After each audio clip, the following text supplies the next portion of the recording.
Hello everyone, welcome to my new demo video. My name is Zoran, and today I'm going to show you a Hyper RAG project. So let me start with the simplest question. What is RAG?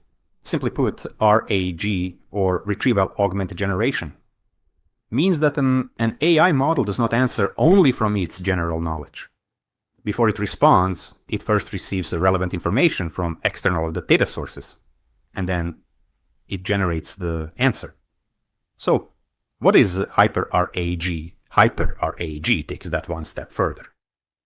Instead of just finding a few text fragments and hoping for the best, it introduces a more structured and controlled process. Information is discovered, connected, narrowed down, and prepared before it ever reaches the model. In other words, less improvisation, more order.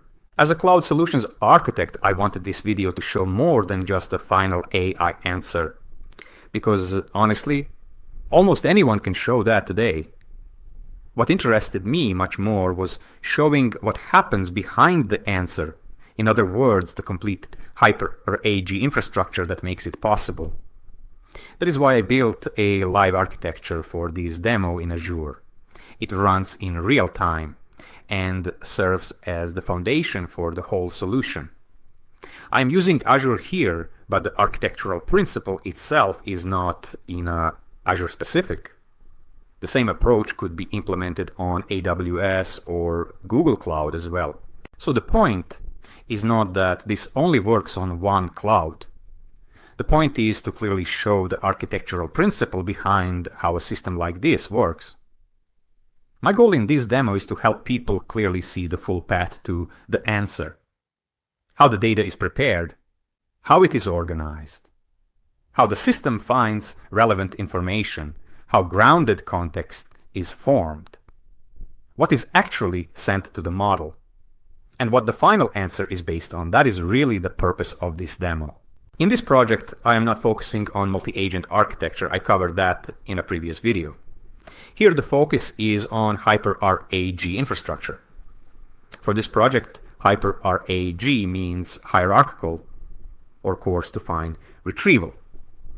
This is not flat retrieval over chunks. The system moves through multiple logical layers, from a business entity to related documents, to relevant document sections, and finally to the evidence that becomes part of the grounded context key package. The model does not receive raw source data directly.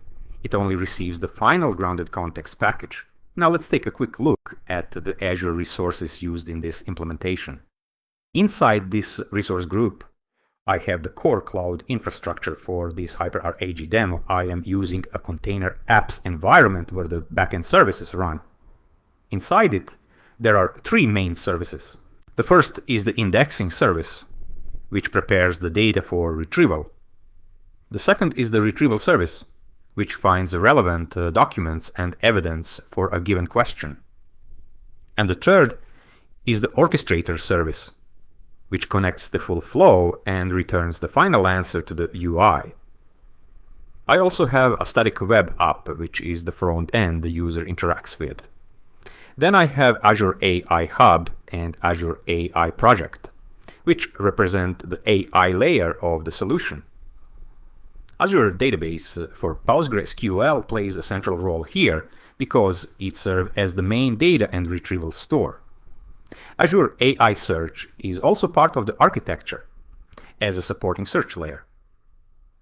The storage accounts are used for source files and supporting artifacts that enter the Hyper RAG flow. And one important clarification here. In this demo, I am not using a real production CRM system because I'm working with fictional companies and demo business scenarios. Instead, I use blob storage containing files whose content and structure reflect the kind of information I would normally receive from a real CRM system and related business sources. So, the content is prepared for the demo, but the way the architecture uses it is realistic. So, behind this demo, there is much more than one model and one web screen. There is a full cloud system where each component has a clear role. That is the infrastructure view. Now let me look at the same thing from the architecture point of view. At a high level, this system consists of several key components. The first is the web user interface, where the user asks a question in natural language. The second is the orchestrator, which acts as the control center of the system. It receives the request, calls the retrieval layer, builds the grounded context package, prepares the model request, and returns the final answer. The third is the retrieval layer. Retrieval does not happen inside the model. It comes from a retrieval store that was prepared earlier by the indexing pipeline. The fourth component is the dedicated data preparation and indexing pipeline. This is a separate service. Its job is to read the business sources, normalize them, organize them, split them into logical units, build hierarchy, and prepare them for retrieval. The fifth component is the model itself, which in this project comes from Microsoft Foundry. But again, the model is not the center of the story. I use it only after I already have prepared and controlled grounded context. And the sixth component is the data itself, including account plans, meeting notes, CRM-style records, proposal summaries, renewal summaries, support and escalation summaries, and customer feedback records. Once I finished building the code, I containerized the applications and services into Docker images and deployed them to Azure Container Apps.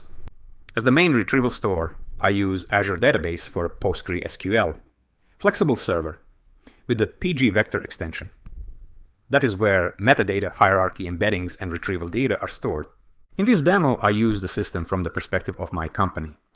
Contoso, Manufacturing, and Fabricam represent business accounts in the CRM and related source. For Contoso, I analyze renewal risk and support escalation. For Fabricam, I analyze the next best step in the proposal process. To make the system easier to follow, I use 3 business scenarios in this demo. The first scenario is renewal risk assessment for Contoso Manufacturing. The second scenario is a support escalation for Contoso. The third scenario is the next best step for the Fabricam proposal. The point of these 3 scenarios is not just to show 3 different answers, but 3 different examples of how the same Hyper RAG architecture can guide the model to a relevant business conclusion. Now let me explain how the flow works from the user's point of view. This is also where it is important to explain my Hyper RAG indexing pipeline. In this demo, the original business data comes from Azure Blob storage. These files are structured in a way that reflects what I would normally get from CRM system and other business sources. My indexing pipeline, running as a dedicated container app service, does much more than simply turn that data into plain chunks. Its real value is in how it organizes the data. It normalizes it, breaks it into logical units, and builds hierarchy, relationships, and layered connections between business entities, documents, and evidence elements. And that is really the key idea behind Hyper RAG. The value is not only in the data itself, but in how that data is prepared and connected. Because of that structure, the system does not search blindly. It moves step by step, from business entity to related documents, and then to the specific evidence that matters for the question. The prepared result is written into PostgreSQL with PG vector, where metadata, hierarchy, embeddings, and retrieval data are stored for later use. That is why retrieval here does not originate in the model. It comes from a store prepared earlier by the pipeline. Azure AI search is also present, but here it plays a supporting role. It does not replace my custom pipeline. It complements it where that is useful. Everything starts in the web interface. The user asks a business question in natural language. For example, what is the renewal risk for a specific account? Why was a support case escalated? Or, what is the next best step for a proposal? At that point, the web UI simply passes the question to the orchestrator. That is where the real processing flow begins. The orchestrator first determines which scenario matches the question. It then calls the retrieval layer. The retrieval layer does not return the final answer. Instead, it finds relevant documents and the relevant part of those documents using a hierarchical approach. First, it selects the broader relevant documents. Then, within those documents, it looks for more precise sections. And finally, it selects the final evidence that will enter the grounding stage. That is the essence of the coarse-to-fine approach. Once retrieval returns the results, the orchestrator does not send everything it found to the model. Instead, it builds a grounded context package. This is a controlled package of information that includes the scenario, the account, the focus, the estimated risk or status, as well as the extracted facts and evidence excerpts. This package is very important because it reduces the risk of hallucination and allows the model to operate within a narrow, relevant business context. In other words, the model does not receive the original sources directly. It receives only the final grounded context package. After that, the orchestrator generates the exact model request. In that request, the model is clearly instructed to answer only on the basis of the grounded context package, to stay concise, business-oriented and clear, and not to invent facts that are not supported by the evidence layer. That request is an important part of the demo because it shows that the model is not being allowed to operate without control. It receives precise rules and a carefully prepared context. Finally, the model returns the final answer. In this demo, that final answer can be controlled by scenario. But it is very important that it remains consistent with the grounded context package and with the model request. Now I move to the UI where I demonstrate all three scenarios. This UI is not meant to be a production end-user interface. I built this UI specifically for the demo, so in one place I can show the question, the retrieval trace, the grounded context, the model request, and finally the model response. Let's first ask one question to get response to discuss results. For example, what is the renewal risk for Contoso manufacturing and what signals are driving it? For Contoso renewal risk, the system pulls together signals related to customer sentiment, renewal readiness, support escalation impact, and executive alignment. Those become the basis for a grounded business conclusion about renewal risk. The first box is agent interaction. This is the simplest view of the process. It shows the user question and the final answer returned by the system. The next section is retrieval trace. This is one of the most important parts of the UI because it shows that the answer did not come out of nowhere. It shows how the system arrived at the relevant information. Here I can show the scenario, the retrieval path, and the evidence selection process. Depending on the scenario, the system starts from the business entity, then moves to related documents, then narrows down to the most relevant parts of those documents, and finally selects the evidence that supports the answer. The next section is grounded context package. This is the structured package that gets prepared for the model. Instead of sending raw files or a large set of unrelated content, the system sends a controlled business context. Here I can show things like the scenario, the account, the focus area, the extracted facts, and the selected evidence excerpts. This is a key part of the whole architecture. The model is not expected to invent context. The context is prepared first in a structured way and only then passed forward. After that, we have model request. This box shows the exact request that is sent to the model. And that is important because it removes the black box feeling from the process. Here I can show that the model is asked to answer only from the grounded context, to stay concise and business-oriented, and not to invent unsupported facts. For technical viewers, this makes the prompt design visible. For non-technical viewers, it shows that the model is working within a clearly controlled frame. And finally, we have model response. This is the final answer that comes back at the end of the flow. But after seeing the retrieval trace, the grounded context, and the exact model request, that answer now carries more weight. Now let's ask questions for two other scenarios. First, why was the Contoso support case escalated, and what action should happen next? For Contoso support escalation, the system focuses on the support case, the business impact, the escalation state, and the next operational action required.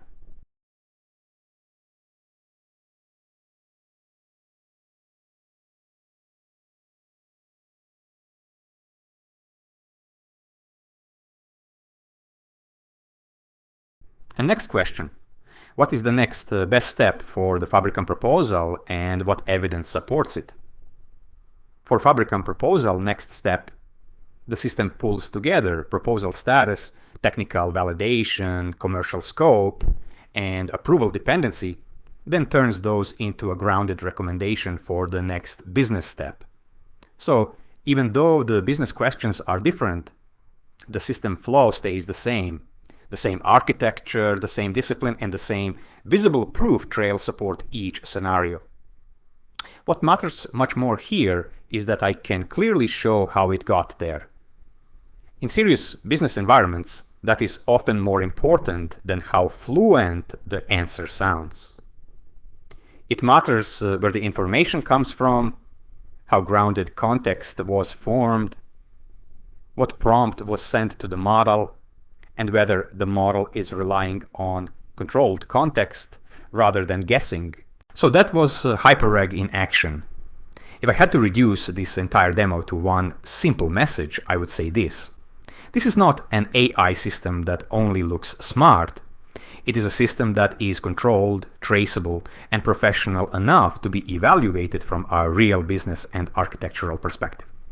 Behind a single answer on the screen, there is a web interface, an orchestrator, a dedicated indexing pipeline, PostgreSQL with pgvector as the central retrieval store, a Foundry GPT model that receives only the final grounded context package, and a visible proof trail connecting source data, retrieval grounding, model request, and model response.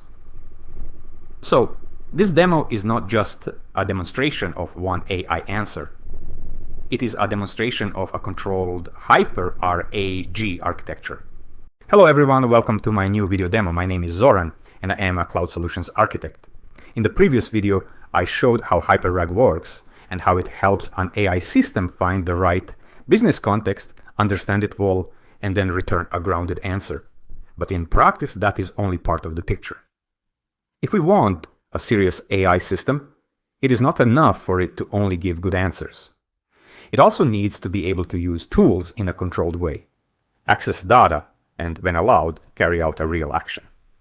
That is where MCP, Model Context Protocol, comes in. MCP matters because it introduces a clear and standardized way for AI to communicate with tools and external systems. In other words, Hyper RAG helps the system understand and explain, while MCP helps the system move safely and in a controlled way from understanding to action. So in this video, I am taking the next step. I'm not only showing how AI arrives at an answer, but also how the same system can operate inside a serious, controlled operational environment. But first, let me take a look at the new services and applications I introduced to support full MCP integration in this project. In this resource group, we can see the main infrastructure foundation that supports the overall solution. For the MCP extension, I added 3 important resources here.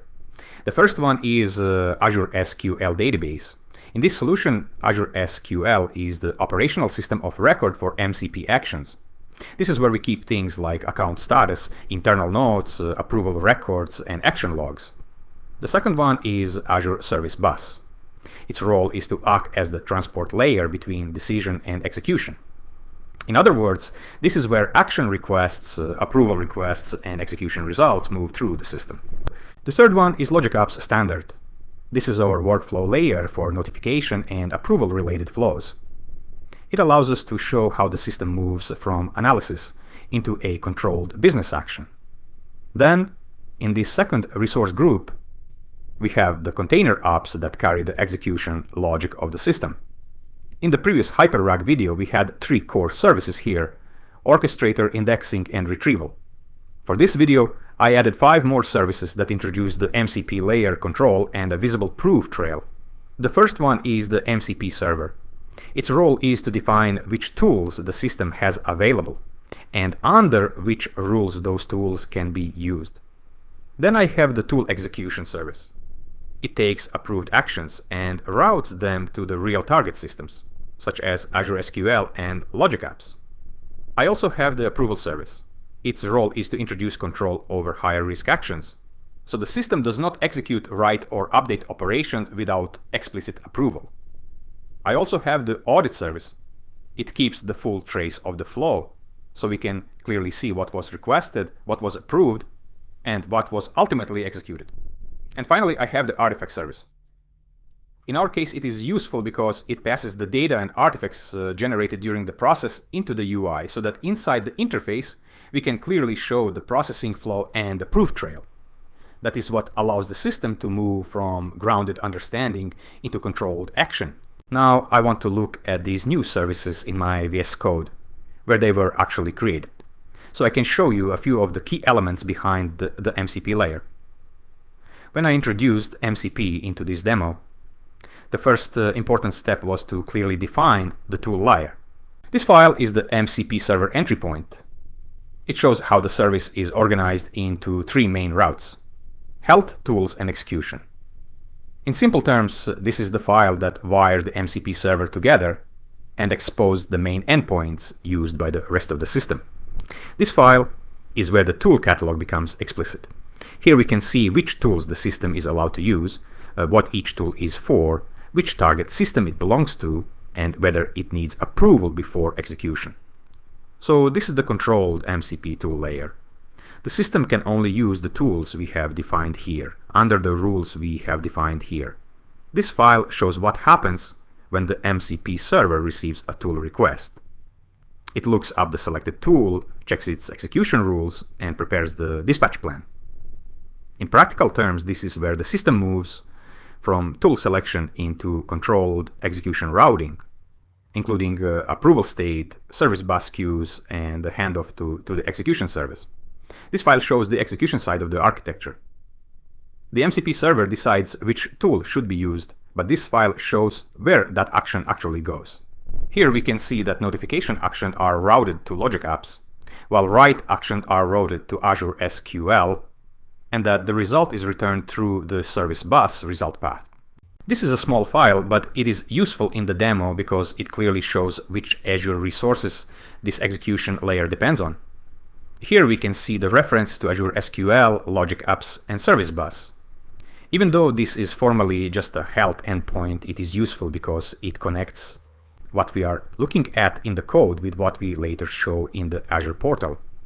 We can clearly see where the tools are defined, how their rules are controlled, and how the execution layer is connected to real Azure targets. And now let's look at the logic and workflow on this diagram. In the earlier Hyper RAG only design, the flow was more straightforward. A user question came in from the UI, the orchestrator picked it up, triggered retrieval, assembled the grounded context, and then passed that grounded input to the model, so the model could generate the answer. So the flow was mostly linear. The orchestrator was driving the process, and the model was mainly used at the end of that process to produce the grounded response. Once MCP is introduced, that changes.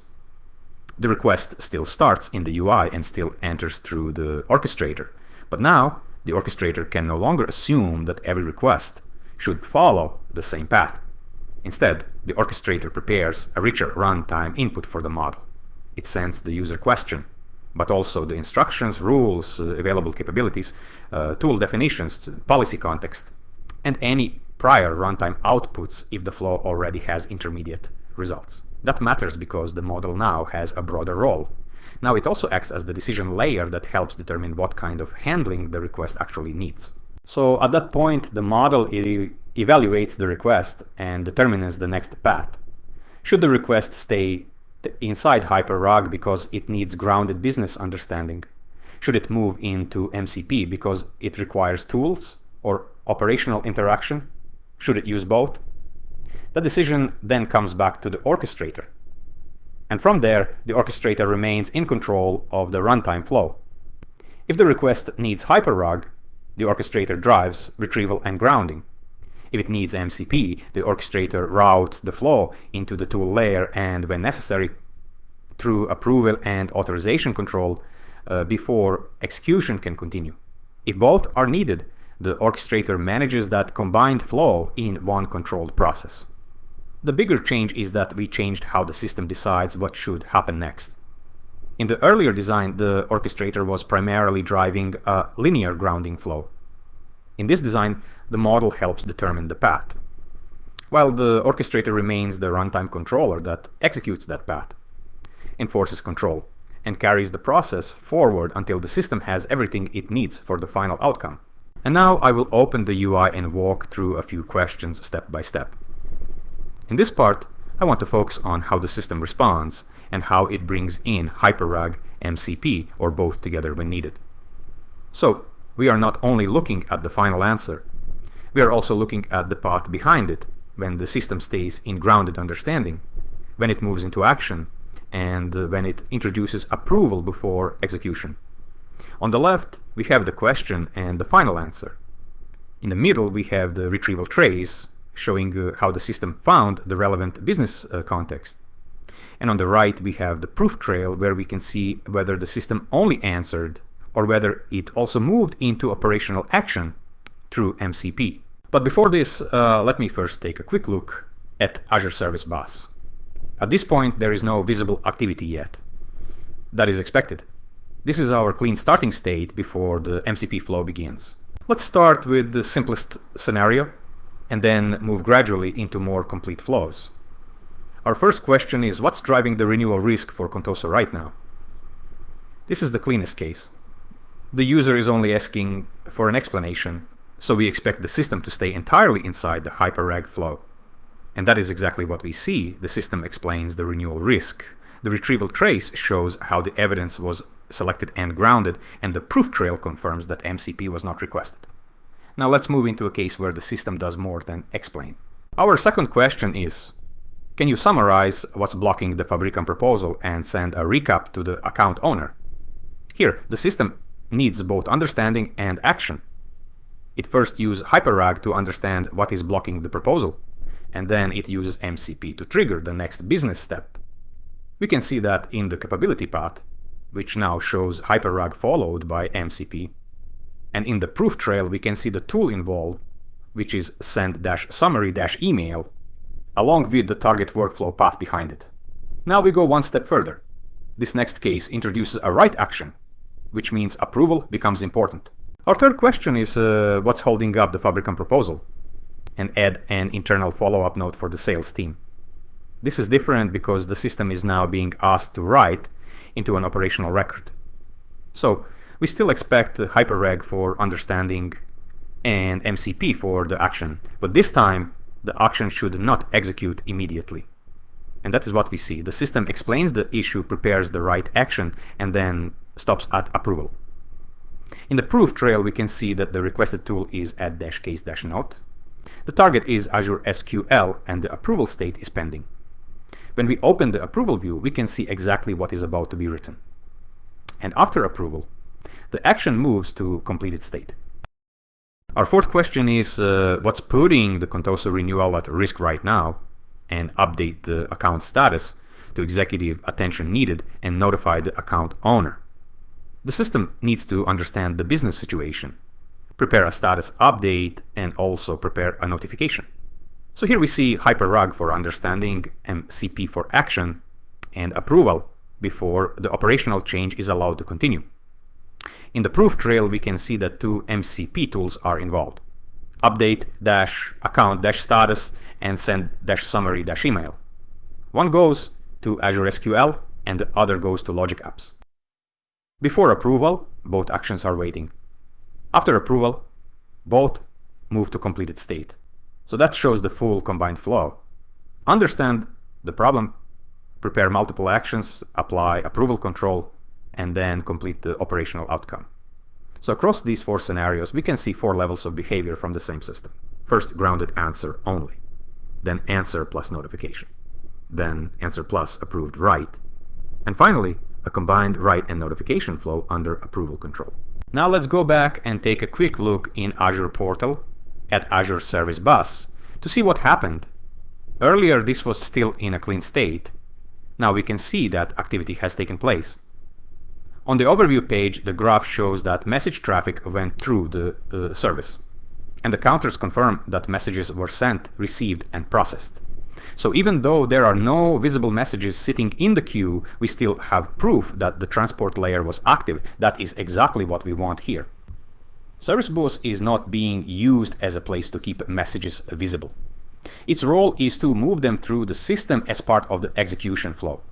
So this gives us transport layer proof that the MCP actions moved from orchestration into execution.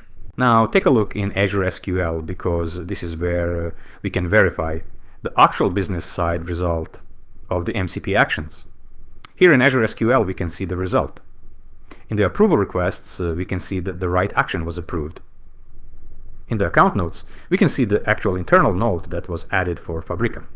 And in the action log we can see the trace for that completed right action. So this confirms that the note was not written automatically. It was approved first, then executed, and then stored in the operational record. If we now look at the result from the last question, we can see that the Contoso account status was updated to executive attention needed. We can also see the approval record for that action and the action log behind the completed flow.